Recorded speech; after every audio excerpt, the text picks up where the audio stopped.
थोरवी कशी वर्णावी थोरवी जया पुढे शब्द ही ठरती ठेंगणी, कशी वर्णावी थोरवी जया पुढे शब्द ही ठरती ठेंगणी, जयाच्या नावातच आहे मधु, मधु म्हणजे मध, जयांच्या नावातच आहे मधु, तयांची अजून किती अण कशी कशी वर्णावी गोडवी, तयांची अजून किती अण कशी कशी वर्णावी गोडवी. साधेपण ज्यांच्या स्वभावात, समजूतदारपण ज्यांच्या रक्तात, शांत आणि संयमी ज्यांचे वर्तन, हिंदी ज्यांची आवड आणि शिक्षण ज्यांची निवड, असे गरुडी झेप घेणारे मधुकररावजी दादा पाटील मधुकरराव दादा खतगावकर. खरं सांगायचं तर जीवन हे जीवन जरी देवाने दिले असले तरी या जीवनात कीर्तीच्या कर्तृत्वाच्या रूपात स्वतःचे जीवन जिंकून स्वतःला अजरामर करण्याची जबाबदारी ही स्वतःची असते आणि ते करण्यात दादा पूर्णतः यशस्वी झालेत. ज्या काळात लोकांना शिक्षण म्हणजे काय हे समजायचं देखील नाही, त्या काळात दादांनी उत्तर प्रदेशातून त्यांचे शिक्षण पूर्ण केले.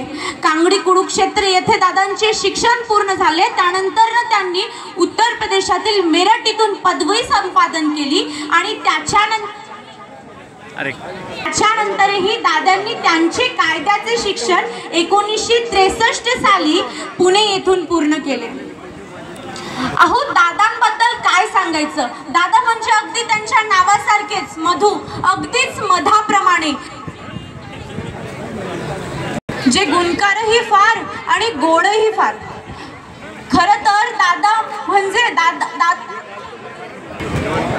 म्हणजे अगदी मनमिळावू व्यक्तिमत्व, सगळ्यात अगदी विरघळून जाणारे.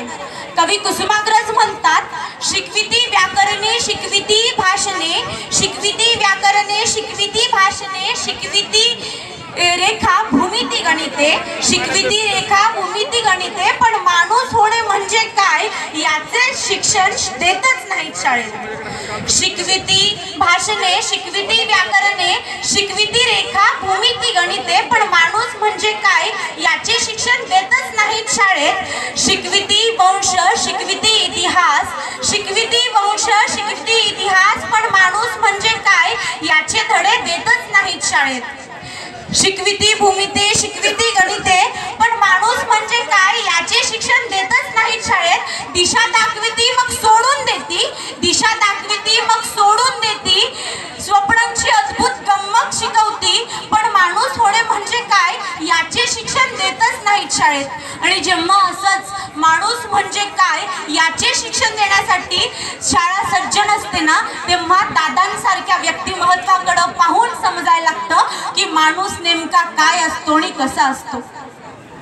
दादांना साहित्याची फार लढ. दादांचा एक काव्यसंग्रह जीवनपथ, त्यामध्ये दादांची एक सुंदर कविता आहे कर्म ही पूजा नावाची.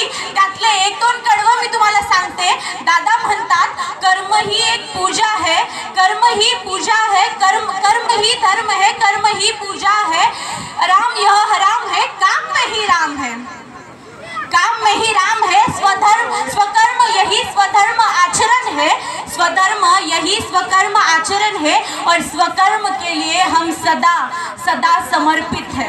दादांच्या या ओळीप्रमाणे त्यांचे आयुष्यही अगदी तसेच होते.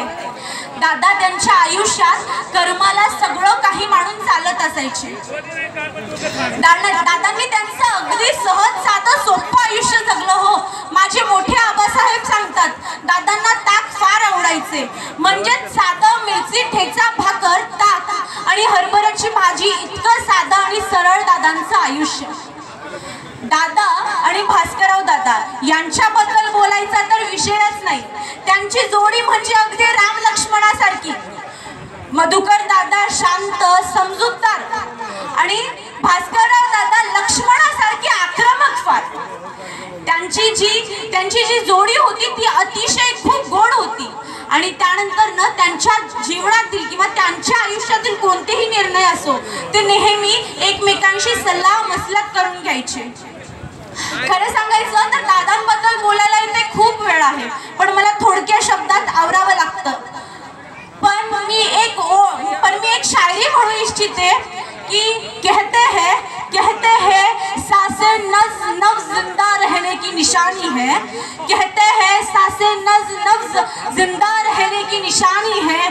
पर मैं कैसे मान लूं कि यह जिंदा होने की निशानी है, वरना आप में और हम में कई लोग ऐसे हैं, वरना आप में और हम में कई लोग ऐसे हैं जो जिंदा होने के बाद भी लाश है, जो जिंदा होने की बाद भी लाश है, और एक इन जैसे लोग हैं जो मरने के बाद भी जिंदा है, जो मरने के बाद भी जिंदा है। स्वर्गवासी मधुकरराव पाटील खतगावकर साहेब यांना मी मनापासून तुमच्या आमच्या सर्वांच्या वतीने विनम्र अभिवादन करते आणि मला इथे बोलण्याची संधी दिल्याबद्दल दोन्ही दादांचे मनापासून आभार व्यक्त करते। धन्यवाद।